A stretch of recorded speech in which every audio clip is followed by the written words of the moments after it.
Assalamu alaikum everyone. I hope all of you are doing well. So in this video, I will be discussing about reader response theory. So let's start.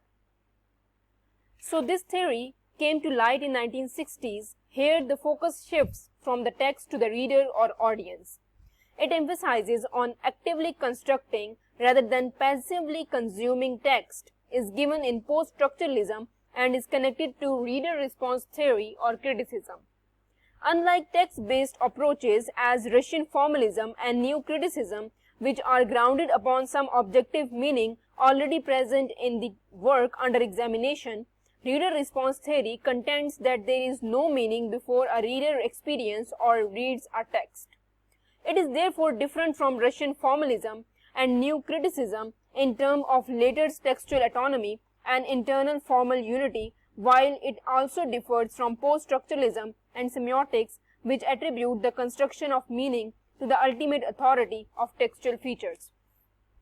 So, in this reader response theory, the job of the reader response critic is to explore the scope and variety of readers' reaction and analyze the differences the readers come up with, and also examine how interpretive communities make meaning of both personal reactions as well as culturally conditioned inherited reactions. Reader response criticism relates to psychology, both experimental psychology for those attempting to find principles of response and for psychoanalytic psychology for those studying individual response. The theory is popular in both the United States and Germany.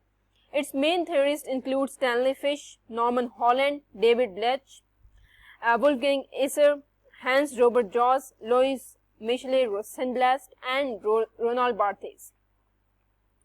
Now, what are the purpose of the reader response theorist or reader response critic or theorist? So, basically, it is said that in Mary Shelley's Frankenstein, the monster does not exist until the reader reads it and reanimates it to life, becoming a co-creator. So, the purpose of reader response is to examine, explain, and defend your personal reaction to a text. Why you like or dislike it, whether you agree or disagree with a certain point of views of the writer, or critique on the text. However, when you criticize a text, do it with the help of example from the text. Do not call it crazy, boring, and the like, but discuss its merits and demerits on the basis of either the principles or the form. It cannot be like a layman's liking or disliking of the text. You can either criticize on the basis of form, whether it is written poorly or not, if the subject matter too childish, emotional and melodramatic or not, if the writer digresses unnecessarily from various topics, etc.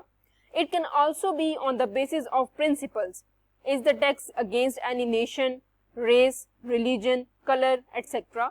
If it is based on some facts or there are outright lies as well. So there are certain types of reading as well. The first type is aesthetic.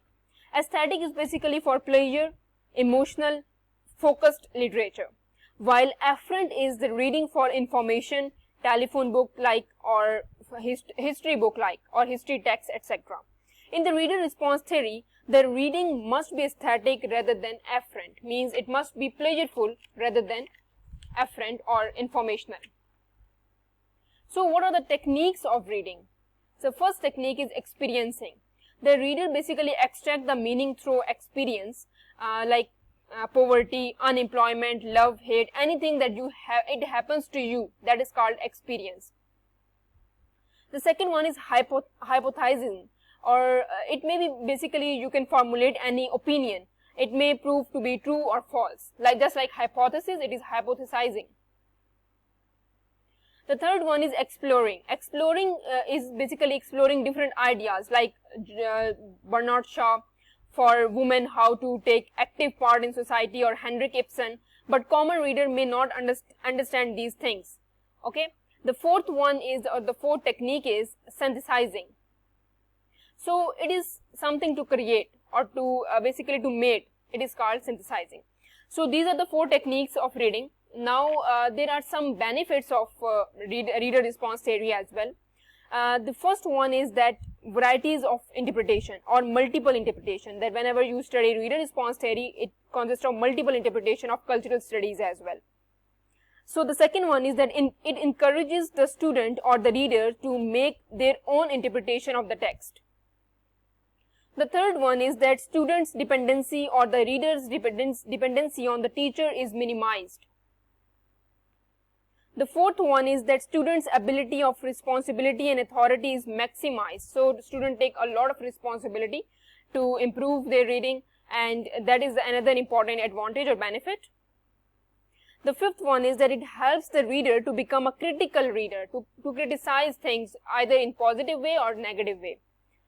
So the last one is that literature circle or literary circle, like include journal writing, peer writing group, or open-ended discussion, basically helps to improve your reading skill or help to analyze critical reading as well.